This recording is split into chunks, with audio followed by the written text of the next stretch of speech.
신앙의 기초로 할 수 있는 것은 감사라고 할 수가 있습니다. 감사를 우리가 생활화해서 우리 삶 속에서 늘 감사하면은 오늘 말씀대로 9절 마지막 절이죠. 그가 사모하는 영혼에게 만족을 주시며 줄인 영혼에게 좋은 것으로 채워주심이로다. 아멘입니까? 우리가 범사에 감사하라는 말씀이 우리 성경에도 나와 있죠. 이 범사라는 것은 좋은 일에만 감사하라는 것이 아니고 좋은 일이든 나쁜 일이든 모든 일에 감사를 하라는 것이죠.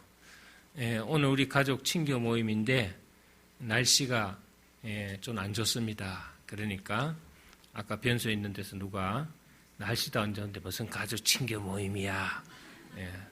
나는 이상하게 안 좋은 소리만 자꾸 들려요. 내게는 좋은 소리가 들리는 게 아니고, 그러나 오늘 한번 따라해 보시기 바랍니다. 실내에서 밥 먹기 딱 좋은 날. 요즘 송대관이 부른 노래 중에서 딱 좋은 날이 있습니다. 딱 좋은 날. 여러분들 들어보시면 알지만은 딱 좋아하는 노래가 있어요. 우리가 생각하기 나름이죠. 뭐든지 생각하기 나름. 그러니까 여러분들이 항상 감사하는 마음을 가지고 살아가시길 바랍니다. 세상에는 여러 종류의 사람들이 있습니다. 그 사람들을 정서적으로 구분해 보면은 세 가지로 구분할 수가 있죠. 첫째는 모든 면에서 무감각한 사람. 이 사람은 무표정하고 무반응하고 무감각으로 살아가는 사람이 있습니다. 밥도 혼자 먹고 여행도 혼자 하고 커피도 혼자 마시고 자기가 무슨 고독면이라고 항상 혼자 다닙니다. 사람과 어울리질 않습니다. 누가 인사를 해도 얼굴이 무표정합니다. 인사도 안 받아주고. 우리 주변에 이런 사람 있죠? 혼자만의 울타리를 지키면서 사는 사람입니다. 성경은 그들을 이렇게 표현하고 있습니다. 피리를 부르도 춤을 추지 않는 사람이다. 이렇게 말합니다. 인간은 감정을 표현할 줄 아는 존재입니다. 그래서 희노애락을 따라 자기 감정을 표현해야 정신건강에도 좋다고 합니다. 그런데 눈이 와도 비가 와도 봄이 와도 항상 보면은 거기에 대한 반응이 없어요. 늘 보면 얼굴은 어둡고 무표정하고 무감각한 사람. 그래서 무반응으로 인생을 살다 보니까 사람들하고도 가까이 지내지도 못하고 항상 외톨이, 왕따 뭐 이런 소리를 듣기 좋죠. 결국 좋은 반응은 아닙니다. 그보다 또 더 나쁜 정서적인 사람이 있죠. 불평, 원망하는 사람입니다. 평소 모세의 지도력에 불만을 품고 있던 그 고라는 사람이 있어요. 고라. 그는 불평, 불만을 가진 사람들을 포섭하기 시작했습니다. 정말 이 공동체의 악성 바이러스를 퍼뜨리는 전염병을 가진 사람이죠. 금방 이스라엘 회중에 퍼지기 시작하면서 한 250명이 포섭돼 가지고 계속적으로 집단 행동을 시작합니다. 교회에서도 마찬가지죠. 부정적인 세력이 있으면은 항상 그 부정적인 세력은 이 당을 짓죠. 꼭 모이는 무리들이 모여서 불평 불만하게 됩니다. 민수기 16장 35절 보면은 그들은 하나님의 진노로 다 죽었다 이렇게 나와 있습니다. 전염이 아주 빠르게 진행된 것입니다. 사실 불평불만은 습관성입니다, 여러분. 홍해를 건널 때부터 시작한 이 이스라엘의 불평은 광야 생활 40년간 끊기지 않고 계속되고 가나안 땅에 들어가서도 그리고 나라가 망할 때까지 계속합니다. 그래서 불평, 불만은 독소입니다. 독소. 이것은 죽을 때까지 버리지 못하고 결국 자기 자신을 망가뜨리는 아주 악성 바이러스다 이렇게 얘기할 수 있죠. 3살 버릇 8까지 간다 그랬습니다. 한번 잘못된 습관은 평생 계속됩니다. 항상 보면은요, 이렇게 좋은 평을 하기보다는 항상 무슨 일을 하고 나면 뒤에서 안 좋은 소리를 나면은 똥 밟는 소리를 많이 합니다. 이런 사람들이 주변에 많죠. 신앙생활도 처음 습관이 잘못 형성되면은 일평생 그 버릇을 버리지 못합니다. 그래서 눈을 떠도 불평, 눈을 감아도 불평, 일을 하면서도 불평, 안 하면서도 불평, 교회 와도 불평, 안 다녀도 불평. 하여튼 끊임없이 이거는 불평 불만이 입에서 끊기지 않는다. 이것은 이미 독뱀에게 물려가지고 독이 퍼진 사람과 같아요. 그래서 이 영향력을 여러분들이 받으면 안 됩니다. 이거는 정말로 바이러스처럼요 퍼지면은 나도 모르게 습관적으로 자꾸 나와요. 이제 함께 우리는 그 동료의 법칙이라는 게 있죠. 행복한 사람은 행복한 사람, 불행한 사람은 불행한 사람. 끼리 법칙이라 해요. 끼리 법칙. 그래서 감사하는 사람은 항상 감사하고 찬송하고 기쁘고 밝은데 불평, 원망한 사람은 항상 음침하고 어둡고 참 영적으로 다 망가뜨려가지고 항상 보면은 좋지 않은 그런 불만스러운 얼굴을 하고 살고 있죠. 자, 제일 좋은 정서적인 것이 뭐냐? 감사하는 사람입니다. 스펄전 목사는 촛불을 보고 감사하면 정등불을 주시고 전등불을 보고 감사하면 달빛을 주시고 달빛을 보고 감사하면 햇빛을 주신다 그랬습니다. 감사는 감사를 거두게 되죠. 그래서 감사하는 사람은 자꾸 감사가 생깁니다. 교회에서 보면요, 이 조그마한 일에도 감사하는 사람이 있어요. 너무너무 감사하는 사람이 있어요. 그 사람 보면은 참 제가 목사지만 부끄러워요.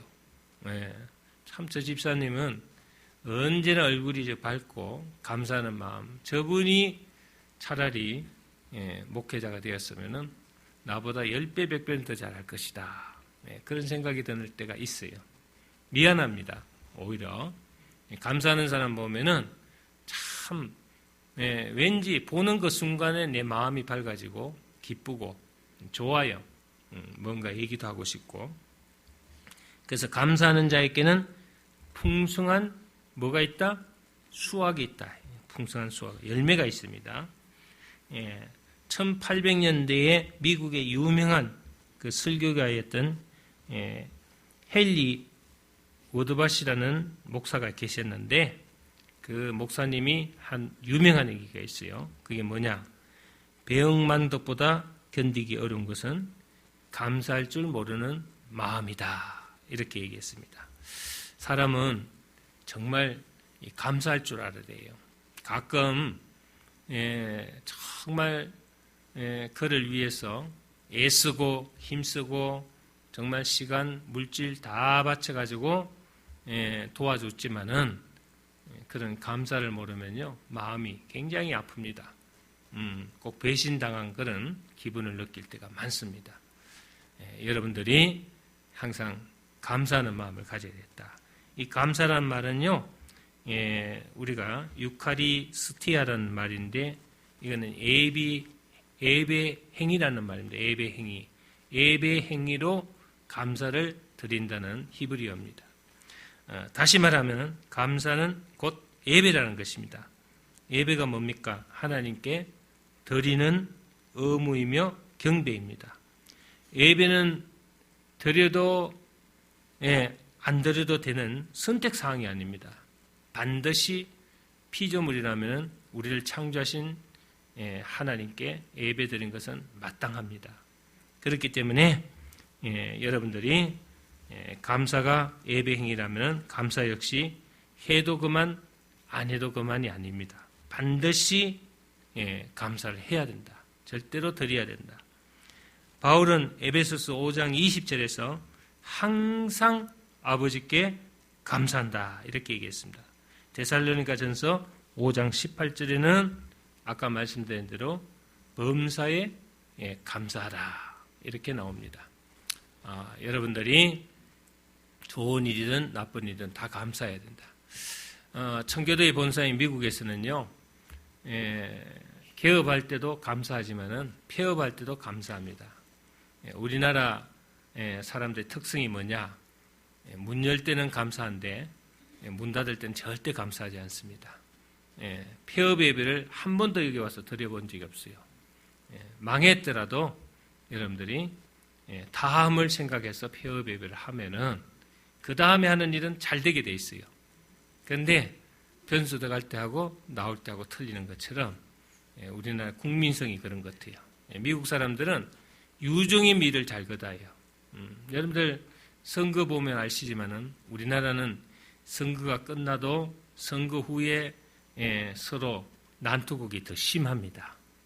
근데 미국에는 선거 끝나면 깨끗하게 승복하고 패자가 승자에게 반드시 축복을 합니다.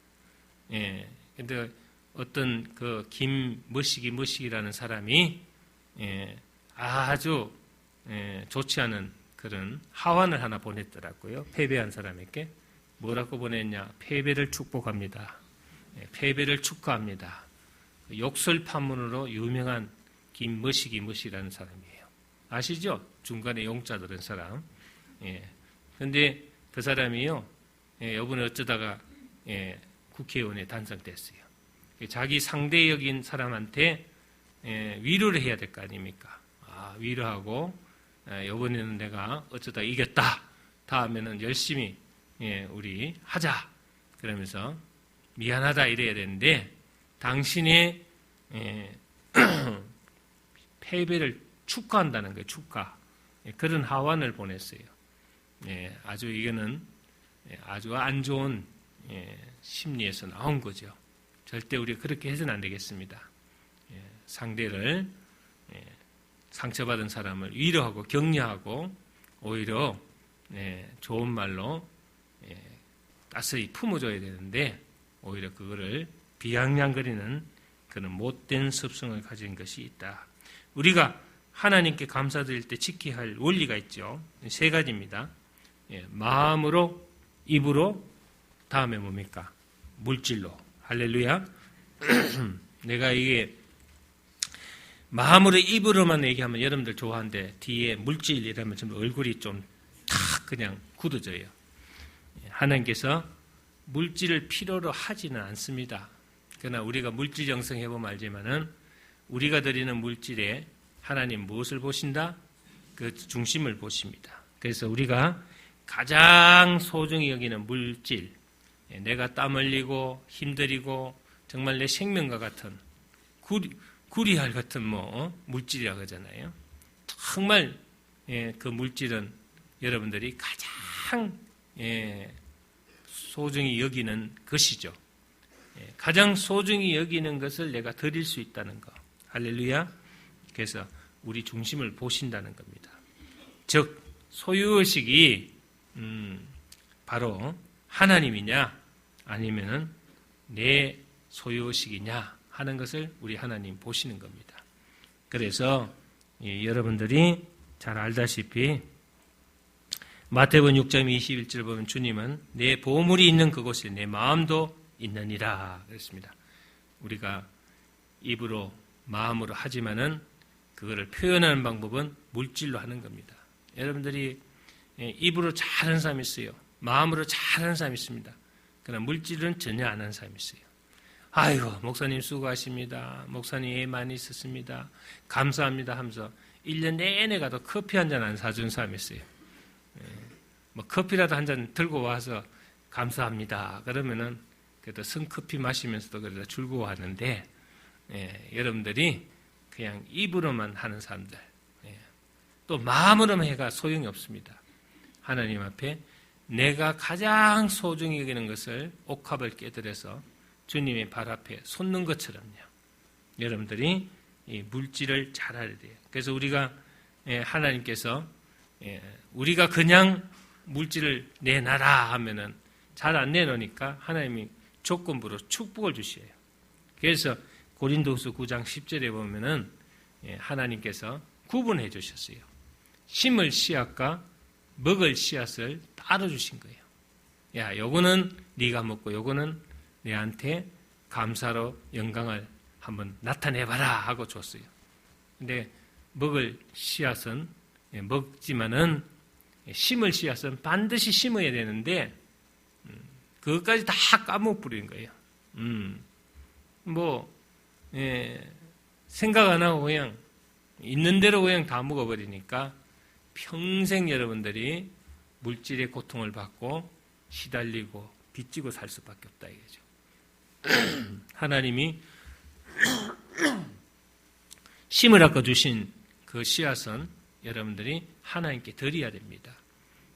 그래서 여러분들이 아직까지 물질에 대한 교육을 안 받아서 그렇지 그걸 하게 되면 시험에 들까 싶어서 내가 하질 않아요.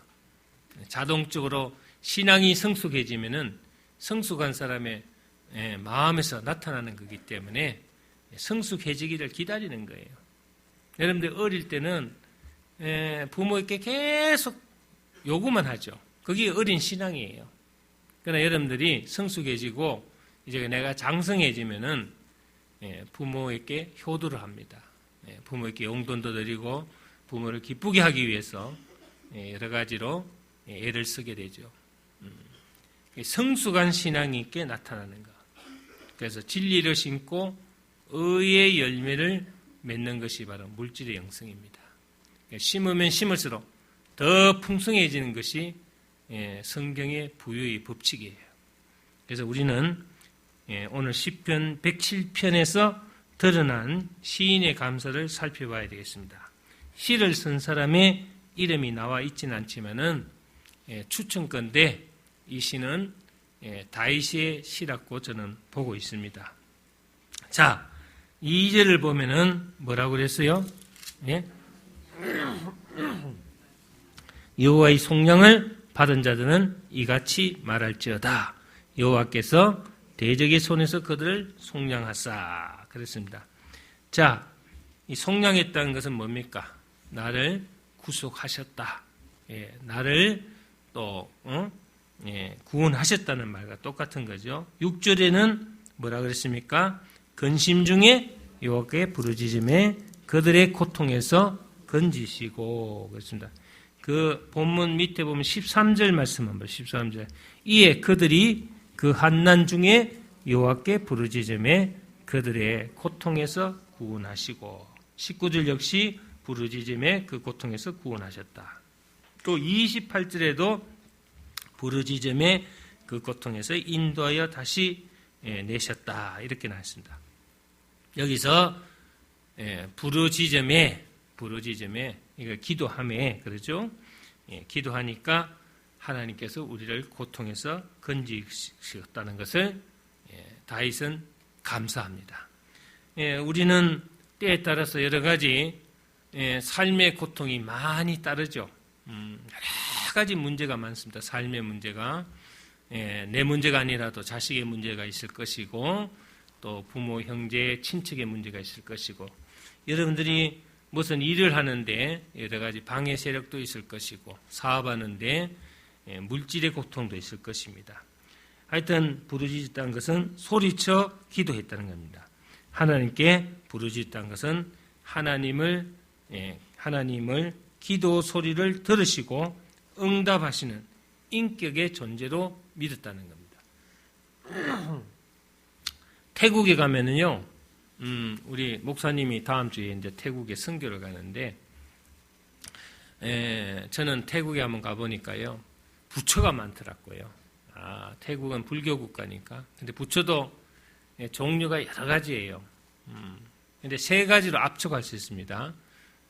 서 있는 부처, 앉아 있는 부처. 좀 특이한 거는 누워 있는 부처. 태국 가면 팔 벽에를 하고 누워 있는 부처가 있는데 얼마나 큰지요. 아주 커요. 근데 문제는 뭡니까? 365일 누워 있다는 겁니다.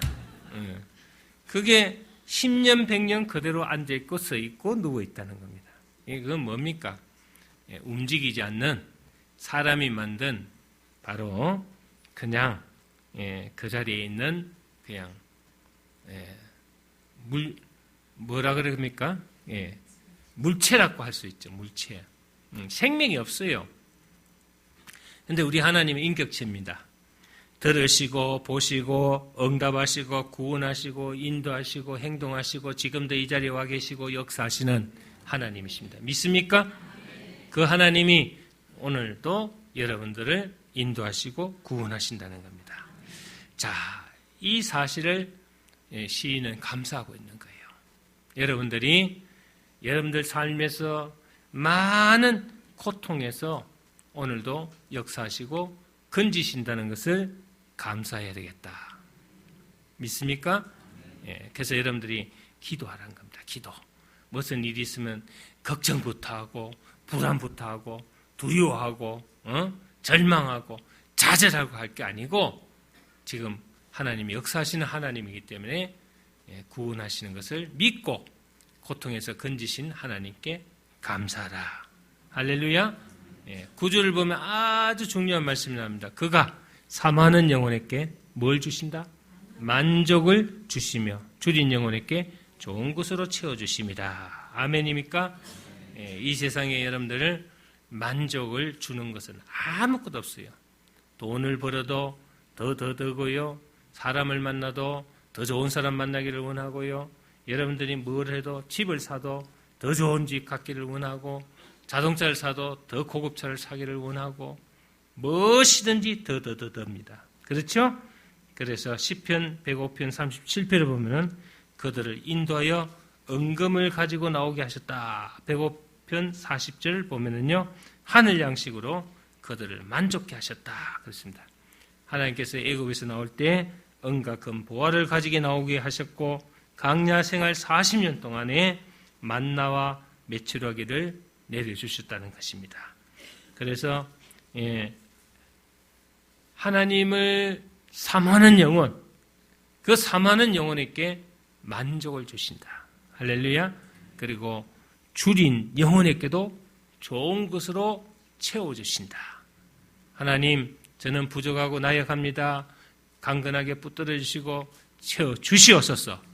이 기도를 하면 여러분들이 하나님이 이 세상에서 우리가 만족감을 느낄 수 없지만은 우리의 만족함을 주시는 거예요. 그래서 여호와는 나의 목자시니 내가 부족함이 없으리로다. 아멘입니까?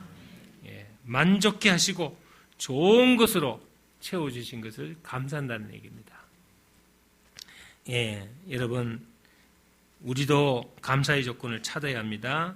우리는 성공하고 출세하고 돈 벌고 건강하고 행복할 때 감사하는 것은 익숙해져요. 그래서 여러분들이 막 시무룩했다가도 또 장사가 좀 잘 되고 돈 들어오면 그냥 감사. 그런데 여러분들이 보이지 않는 것에 대해서 감사하는 데는 익숙치 않아요. 여러분들이 건강한 거, 여러분들이 주변에 나를 생각해주고 기도해주는 사람들이 많다는 거, 나를 사랑하는 사람들이 있다는 거, 이런 것에 대해서 여러분들 감사할 줄 몰라요. 내 안에 큰 믿음, 소망, 사랑, 이 보이지 않는, 원래는 가식적인 것보다도 불가시적, 눈에 보이지 않는 것을 더 소중하게 여겨야 돼요. 여러분들이 진짜로 귀한 것은 돈 주고 살 수가 없어요. 그렇죠? 여러분들 돈 주고 살 수 있는 것은 그렇게 귀한 것이 아니에요. 그런데 진짜로 살 수 없는 것은 돈 주고 살 수 없는 거예요. 여러분들 비싼 침대는 살 수 있어도 달콤한 잠은 살 수가 없어요. 그걸 주시는 분이 누굽니까? 그런데 그걸 여러분들 몰라. 침대 좋은 거 사면 침대 좋다. 이 돌침대 잠 잘 오겠다. 할렐루야 이럴지 몰라도 밤새도록 그냥 잠 못 자고 뒤척거리 보세요. 얼마나 여러분들이 힘든지 몰라요. 근데 아무 데서나 그냥 베개에 머리만 갖다 댔다면 코로 거는 그 달콤한 잠은 하나님만이 주시는 거예요. 그러니까 여러분들 보이는 것에는 감사할 줄 아는데 보이지 않는 은혜에 대해서 감사하지 못하는 거. 이거 여러분들이 고쳐야 된다. 인간은 육체보다 영혼이 중요하다는 것을 바로 보아야 합니다. 육체는 80이나 90이 되면은 끝납니다. 요즘 100세 시대라 그래가지고 아직 멀었다고 전해라 이러지만은 사람은 죽기 마련이에요. 어쩌다가 120세까지 사는 사람이 있어요. 근데 사람의 수명이라는 게 있습니다. 그래서 영혼이 구원받아야 육체도 구원받게 되는 거예요. 하나님은 인간의 영혼을 창조하시고 타락한 영혼을 구원하시고 영원히 사는 영생의 복을 주셨다는 겁니다. 할렐루야. 이 사실을 오늘 시편 기자는 너무너무 만족하는 거예요. 자, 여러분 제가 몇 번 간증을 했습니다마는 돈은 많이 버는 성공한 기업가가 있어요. 중소기업가가. 근데 나이가 들었어요. 몸이 아픕니다. 그런데 자식이 아버지 죽으면 안 됩니다. 재산을 물리주고 죽어야 됩니다. 그래가지고 좀 아프면 업고 가서 한의원에 가서 머리에 금침을 꽂습니다. 나도 그때 금침 꼽는 걸 처음 들었어요. 한 방에 막 엄청 비싸더라고요. 금침을. 하여튼 머리에 금침을 한 수십 개 꽂았어요. 그래도 풍이 왔어요. 말도 못하고 다리도 뻣뻣해졌습니다. 성공은 했는데 허망해요. 죽을 날이 되니까. 인생이 다 귀찮아집니다. 내가 무엇을 위해서 살았던가. 저렇게 물질에 욕심을 부리고 정말 나를 사랑해서 아버지 죽으면 안 됩니다 하는 게 아니고 아버지 죽기 전에 재산 내놓고 죽으세요 하는 아들들 보면서 너무너무 슬픔을 느꼈어요. 그래가지고 이분이 참 자신의 삶에 대해서 실망을 해가지고 약 먹고 죽으려고도 했고 정말 육교에 뛰어내려가지고 다리에서 뛰어내려서 죽으려고도 마음 먹고 했는데 자신이 없어요. 용기가 없고 비참하게 죽기 싫어요. 수명대로 좀 죽었으면 좋겠는데 죽지는 못하고 불편한 몸을 끌고 사니까 너무너무 허망하고 너무너무 그냥 이 삶이 지옥 같은 거야. 그런데 또 큰아들하고 작은아들이요. 며느리하고요. 싸움이 벌어져가지고 재산 때문에 아버지를 막 작은아들이 납치를 해가지고 집에 데리고 가다 놓는 거야. 아프니까 일어나도 못하고 나가도 못하고요. 또 좀 있으면 큰 며느리가 와가 또 업고 나가가지고 또 납치해가지고 또 방 안에 가다 놓고 그러다가 이분이 모 목사님을 만나고 또 저도 만났어요. 그래서 교회에 다닐 것을 권유하고 이분이 어릴 때 어머니가 천주교를 다녔더라고요. 그래서 교회를 나오긴 나오는데 천주교에 대해서 조금 더 그쪽으로 많이 쏠리더라고요. 그래서 그 재산 다 물리줘봐야 자식들 고마워할 줄 모르고 오히려 자식들 재산 때문에 잘못될 수가 있으니까 당신이 원하는 복지재단에 다 내고 그냥 편안하게 가시라. 그래가지고 조금 문제는 있었지만 오웅진 신부님한테 거기에다 드렸어요. 그게 어디냐면은 그게 무슨 동이에요? 거기가 롯데백화점 개포동입니까? 개포동이 아니고 대치동 장로님 아시죠? 그 건물 우리 교회에다 주려 하다가 글로 갔어요. 실제로 그랬어요. 저는 받으면 문제가 많을 것 같아서 그 자녀들이 막 소송 걸고 뭐 할까 싶어서 큰 재단에 바치라 해가지고 결국은 그 오웅진 신부님한테, 그 장로님 다 알고 있어요, 그 내용을.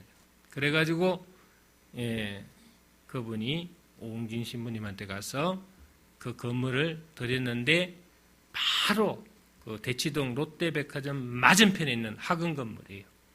5층 건물인데 엄청 큽니다. 그러고 나서 또 1년 후에 오웅진 신부님이 뭐 부정으로 그것도 뭐 신문이 나오고 뭐 잡혀가고 하고 그런 사건도 있었는데, 하여튼 저는 이 금침 맞은 노인네 얘기입니다. 이 노인네가 마지막에 이렇게 비참하게 갔어요. 그래서 이 아들한테 납치당하고 저 아들한테 납치당하고 이러다가 마지막에는 이제 그 오웅진 신부님 뭐 음성 꽃동네입니까? 거기 들어가셔서 마지막 여생을 한 6, 7개월 편안하게 봉사자들한테 간병받으면서 편안하게 눈을 감았었어요. 아주 잘 지내시다 가셨는데, 정말 그걸 보면서 우리가 육신이 구원받는 것이 아니라 내 영혼이 구원을 받아야 하늘나라 가서도 여러분들이 편안하게 기쁨을 누리며 영원토록 영생을 누릴 줄 믿습니다. 할렐루야. 자, 20절 보시면은요, 그가 그의 말씀을 보내어 그를 고치시고 위험한 지경에서 건지시도다. 아멘. 위경이란 건 뭡니까? 위험한 지경이죠. 위험한 곳에서 우리를 고치셨다. 우리는 다 깨진 그릇입니다. 그죠?